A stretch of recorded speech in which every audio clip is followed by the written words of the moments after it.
서울보건병원에 입사해가지고 25년 동안 지금 보건병원에 근무하고 있습니다. 지금은 보건의학연구소장을 하고 있습니다. 너무 잘 알고 있는 주제이기 때문에 주저주저 설명을 드리는 것보다 제가 말씀드리고 싶은 요점만 말씀드리겠습니다. 다음 고엽제를 우리가 이제 군사적 목적으로 사용한 제초제라고 부르는데 보통 AO, 에이전트 오렌지, 일명 또 다이옥신 이렇게 부르고 있죠. 이 고엽제는 제초제이지만 다이옥신이 워낙 치명적인 독성 물질이기 때문에 다이옥신이라고 부르고 이걸 잘 알고 계십니다. 다음. 이 다이옥신이 우리 인체에 미치는 영향은 많은 연구가 되어 있어서 이미 잘 밝혀져 있습니다. 특히 면역세포, 신경세포, 내분비세포에 작용을 하는 것으로 되어 있고, 가장 큰 이제 논란이 되었던 부분은 유전 독성이 있는지, 미세 유전이 된 독성이 있는지가 문제인데, DNA 손상을 가져오는 것으로 되어 있기 때문에 암 발생이 될 수가 있고, 이런 DNA 손상이 2세까지 넘어갈 수 있는 것으로 알려져 있습니다. 이제 이 다이옥신이 우리 몸에 들어오게 되면 급성으로 되어 있을 때는, 급성 중독이 되어 있을 때는 이제 염소성 여드름이라든지 이제 여러 가지 부작용이 인과관계가 분명합니다.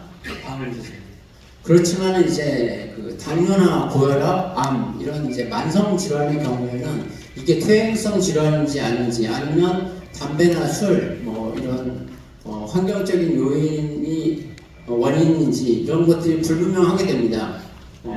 일단 몬산토나 다우케미컬 같은 가해자, 미정부라든지 하는 이 가해자 그룹에서는 고엽제의 유해성을 인정하지 않으려고 하는 것이 강할 것이고, 이 피해자는 고엽제의 유해성을 인정을 받아야 되는데 이 인과관계를 밝히기가 쉽지가 않습니다. 이러한 것들은 모두 다 과학적 연구로 가능하다고 하는데 굉장히 많은 돈이 들고 시간이 드는 문제가 있습니다.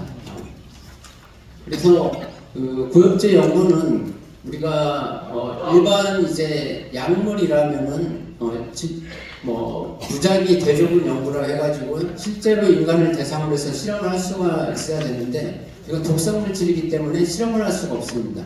그래서 이미 뿌려진 상태에서 관찰 연구를 할 수밖에 없는 상황이고, 가장 좋은 연구는 코호트 연구입니다. 그래서 다음 보세요. 미국에서는 이제 그런 코호트 연구가 잘 되어 있는 상황이고, 그래서 이 코호트 연구를 하면서 이 고엽제와 질병 사이의 연관을 어떻게 밝히냐 하면, 고엽제에 노출된 사람한테서 질병이 많이 발생됐다는 통계적 연관성이 있어야 되고, 또 이제 담배를 많이 태운 사람이 폐암이 더 많이 생겼다라는 것과 같이 고엽제에 많이 노출된 고노출군에서 더 많은 질병이 생겼다는 것이 증명이 되면 아주 유용하게 됩니다. 그래서 미국은 이미 이제 1982년도에 공군 연구 이제 고엽제를 실제로 이 수송기를 타고 뿌렸던 군인들을 대상으로 한 코호트를 만들었습니다. 20년간 관찰 연구를 했는데 이 비용이 1억 3천만 달러 이상이었다고 합니다. 그러니까 거의 한화로 따지면 2천억 이상을 이 연구에 사용을 한 것인데, 이런 것들이 매우 큰 과학적 연구의 기초가 되었습니다. 그 이후에 이제 미 의회에서 92년도부터 매 2년 간격으로 VAO라는 고엽제와 질병 관련 연관성에 대한 연구를 진행했고, 제가 여기서 좀 계속 말씀드리고 싶은 것은 미국조차도 2년마다 계속 연구를 진행하면서 새로운 후유증을 계속 업데이트를 해 나가고 있습니다.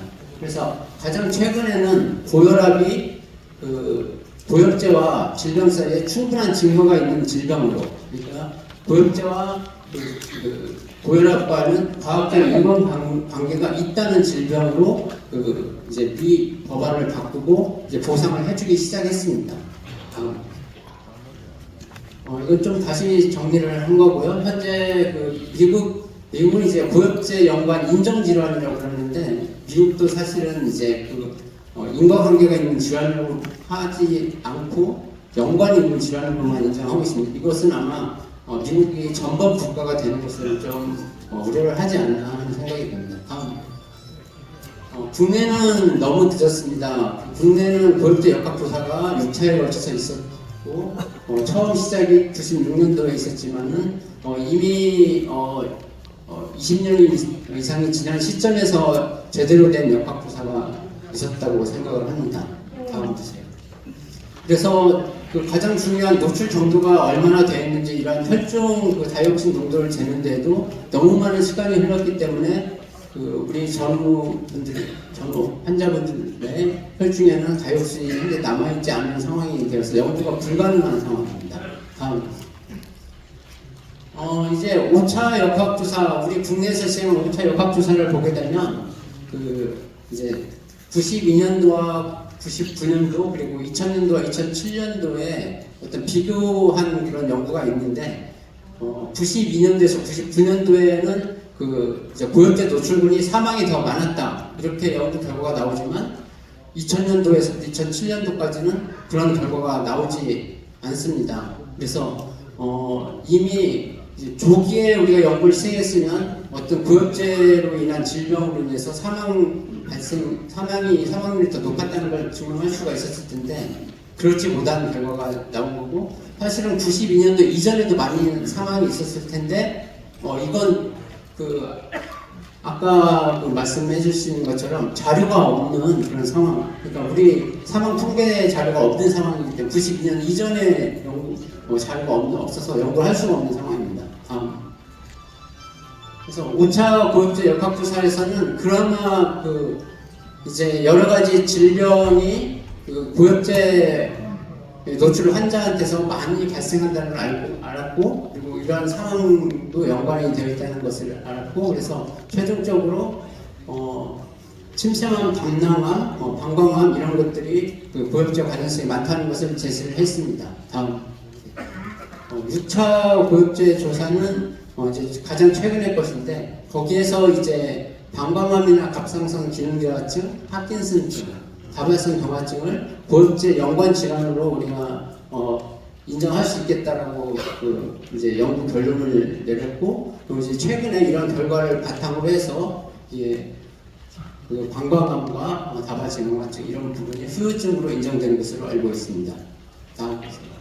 그래서 현재까지는 고엽제 후유증과 후유증 분류가 표에 나와 있는 것처럼 여러분이 알고 계신 것처럼 되어 있지만 후유증과 후유증의 경계가 아주 애매모호합니다. 그래서 역학조사 결과가 어느 정도 나오면 후유증으로 인정하는 부분이 있는 것 같지만 그것도 자의적인 판단이 있는 것 같습니다. 왜냐하면 후유증으로 분류된 고혈압은 아직 미국에서는 이미 후유증으로 분류가 되고 보상이 되었는데 아직도 후유증이 되고 있고 여러 가지 악성 증상 중에 위암, 간암 이런 부분, 흉선암이라든지 이런 부분은 연관성이 있다고 밝혀졌음에도 불구하고 아직도 후유증으로 인정이 되지 않고 있습니다.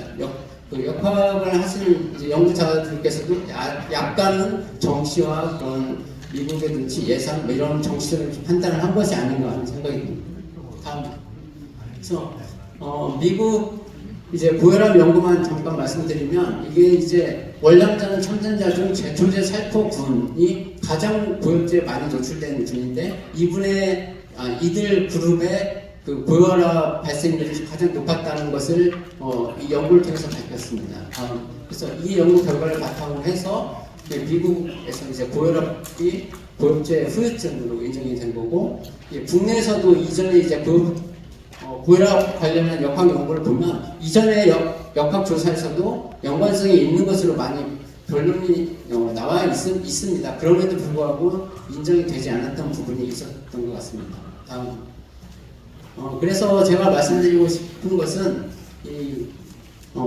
이제 우리나라에서 고엽제와 연관 질병에 대한 연구는 이제 아주 세밀하게 진행할 수가 없다. 왜냐하면 이미 많은 분들이 사망을 했고 그리고 어떤 이제 이 연구 자체가 그 암 발생, 발생, 그리고 사망률 이런 부분에 대해서만 초점이 되어 있지 만성 질환에 대해서는 초점이 되어 있지 않은 부분이 미흡한 부분이라고 저는 생각이 있습니다. 그래서 다음, 그래서 고엽제 후유증은 그 이제 역학조사로는 과학적 인과성을 밝히기에는 한계가 있기 때문에 이 역학조사를 참여했던 어떤 분의 제언인데 그 인과성이 증명된 질환이 아니라 인과성이 의심되는 질환을 통틀어서 고엽제 후유증으로 해야 되는 것이 타당하다고 제안을 한 것이 있습니다.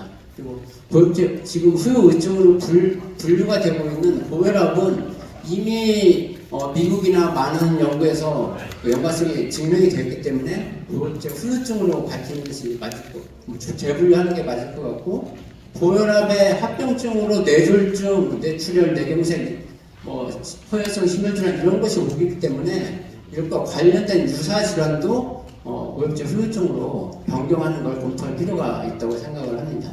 그리고 유전 독성이 정확하진 않지만 DNA 손상되는 게 확실하기 때문에 우리의 질환이 후손들에게 그러니까 전해질 가능성이 매우 높습니다. 그래서 고엽제 2세 질환에 대한 연구가 분명히 필요한데 현재 진행되고 있는 조사는 건강보험 데이터를 이용해서 하는 그런 연구밖에 하지 않고 있습니다. 정확하게 후세들의 어떤 코호트, 관찰 그룹을 만들고 이들을 연구하는 것이 필요하다고 생각합니다. 이상입니다.